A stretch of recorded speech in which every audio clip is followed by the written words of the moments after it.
Hi everyone, today we'll learn how to type square root on keyboard. So one thing you can do is you can just copy and paste it wherever you want. You can just control paste this and control V and it's just gonna paste. Our method number 2 is using the Windows button and dot. Press Windows and dot and this will show up. Go to the symbols, then scroll down to the math section.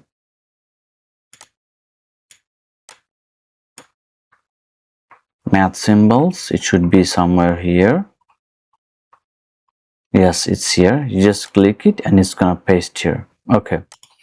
Method number 3, if you're on Google Drive, let's say this, you go to the insert and then you go to the symbols and then you press the equation.